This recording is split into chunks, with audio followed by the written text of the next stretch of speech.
This is one of the prototype cabinets. Instead of using pistons like most people use, we're going to put in sliding doors. That has a few advantages. One, there's no hardware to buy. And two, I don't have to get out of the way of when that door is opened and closed. These simply slide back and forth. Also, they're easily removable. You just lift them up and pull them out. All right, so those will be the sliders.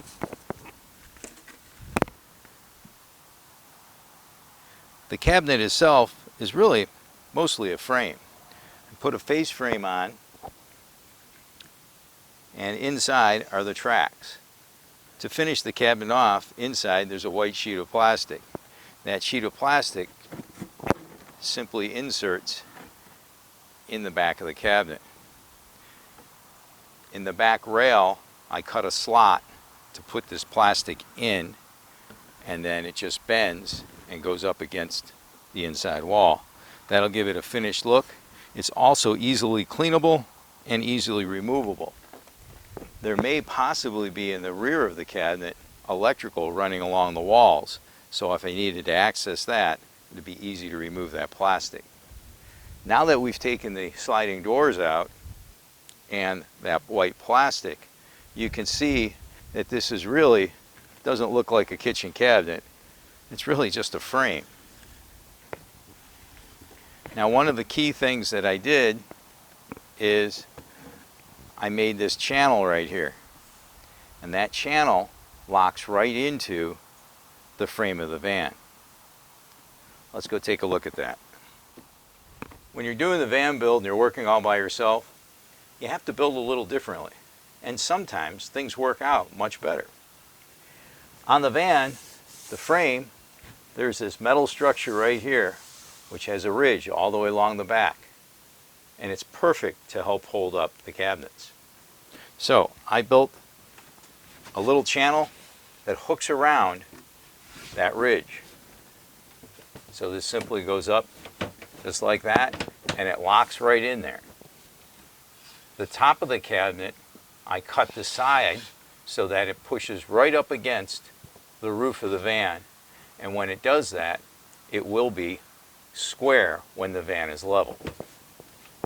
So that goes up just like that, and there is a rib nut up here that this bolt goes into. And I'm going to put that one in.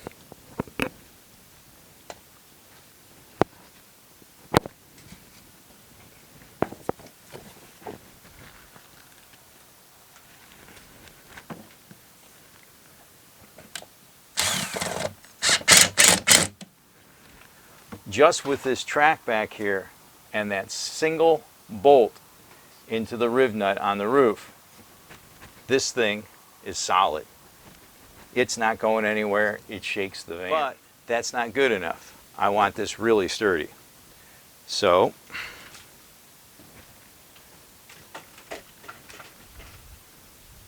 a rib nut into the frame of the van. I'll take this Simpson strong tie bracket, screw it to the cabinet, and bolt it up against the van. That'll happen on both sides.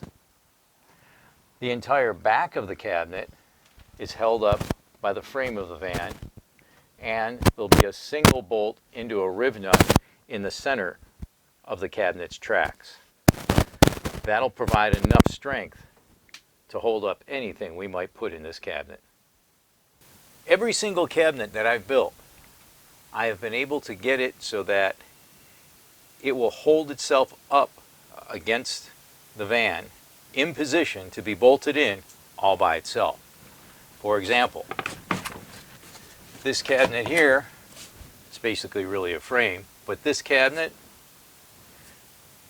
it has these little pieces of wood right here at a specific angle, which is a critical angle, so that they will fit and slide down behind the frame of the van. By doing that,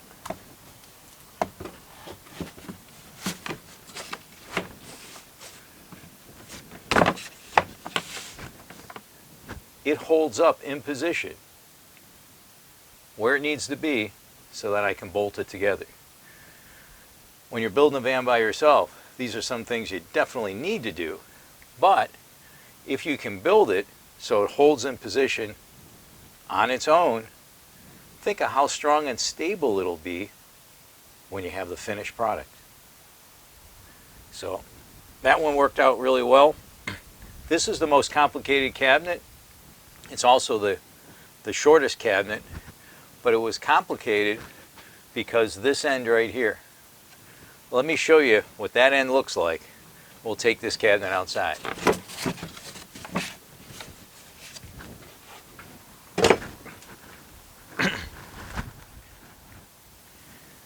This is the cabinet that goes above the sink and oven and out and extends beyond the sliding door. This cabinet was kind of crazy to build because of the part that goes beyond the sliding door. That required the end of the cabinet to look like this, to match the contour of the ProMaster's frame. Now, also, I had to create these pieces of wood here, which tuck in behind the frame and hold this cabinet up. They help support the cabinet. But in order to do that, I also had to make sure that I got this angle just right. If I didn't get that angle just right, this would not be square when the van is level. Now, that's another thing. How do you get everything square when there's nothing square or parallel or straight in the van?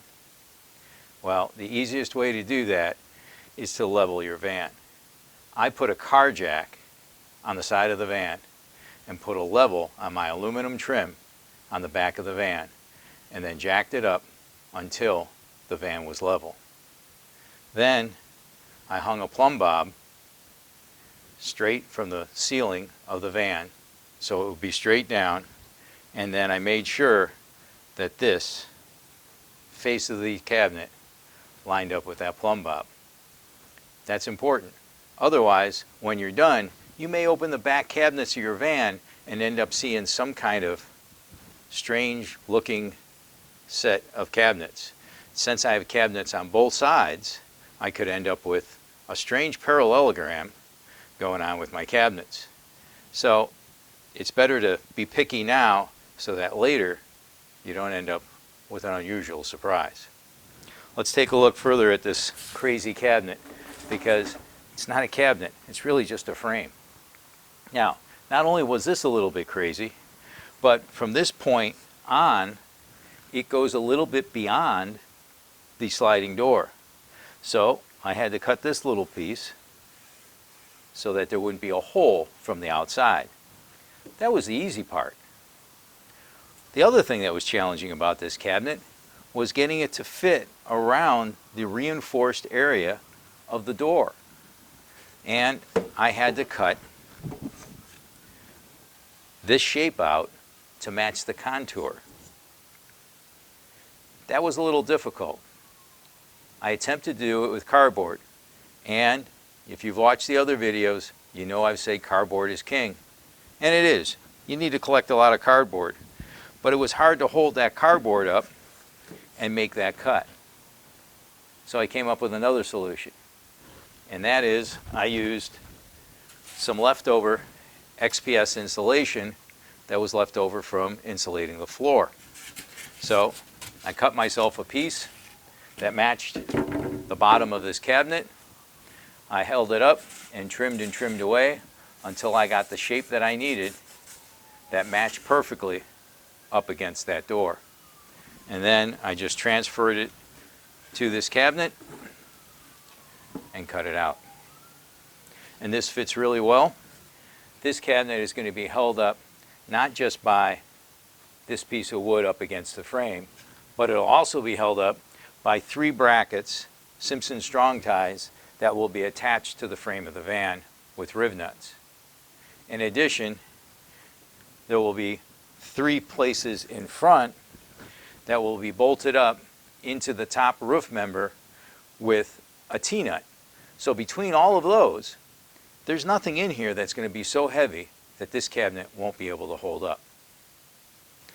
So that's 2 out of 3 cabinets. Let's take a look at the last one, which is the clothing cabinet, which of course my wife says can never be large enough. Let's take a look at that.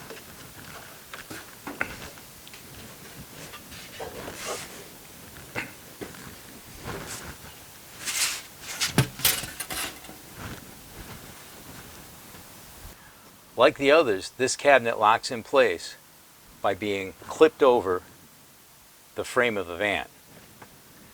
I've got it held up right now with a single bolt, which is into a rib nut onto the side of the van. Let me take that out, and we'll take it out and take a look at it.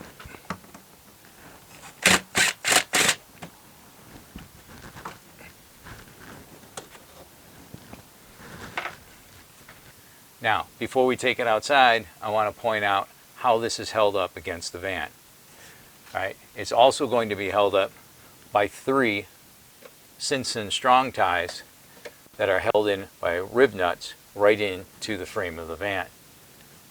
There's one here, which you can't see right now. There's one here, and then there's a rib nut that the cabinet bolts directly to in the sidewall of the van. And for quite some time, that was the only nut I had holding this up. So that's the rib nut right there. That helps hold the cabinet up. All right, let's take it out and take a look. Follow me.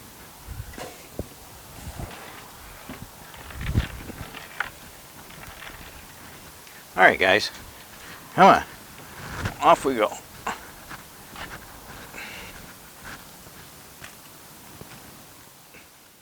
These are the cabinets above the bed, which I expect will hold our clothes. It's the largest of the cabinets, which, according to my wife, they're never large enough. But these worked out really well. Again, like I said before, they clip onto the frame of the van.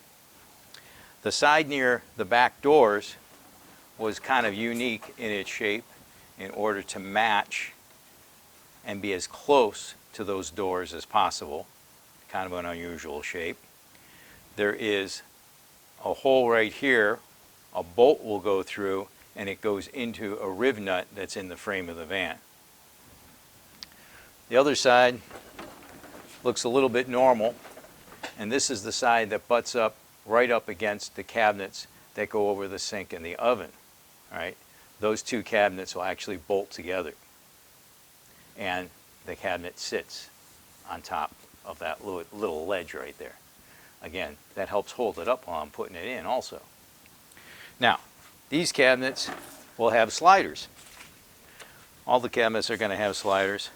Kind of the unique thing here is that there's going to be 4 drawers that slide back and forth. There's a center section, the divider, which divides this equally in half. You know, his and hers, or maybe hers and hers. We'll see. Only time will tell. But these slide, and they can slide all the way to one side or another, and that could be key when we're loading the van up. Now, these also are going to have the white plastic behind it, and there is a little ledge right here on the back. That little ledge right there is there to catch that white piece of plastic, and there's a little ledge up here. So it's really simple. That plastic just goes in just like that. It's that simple, and it hides the insulation or any electrical wiring that I might have going behind these cabinets. Now, I put it in from the back, but of course when the cabinet's installed you won't be able to do that. It's just about as easy to take and install from the front. Just take it and put it in, bend it up there, and it locks up there. So all of this will be painted white to match, so it should have a real clean look. And it's interesting how we always worry about what it looks like, but in the end, as long as it's functional and strong enough, it'll be good because you're not going to see the insides when it's full of clothes. So anyway, this is the last one. That's a preview of the cabinets. Hopefully you enjoyed this video. If you did, please give it a thumbs up. Subscribe if you haven't already. And hopefully you'll see me on the next one. Thanks for watching.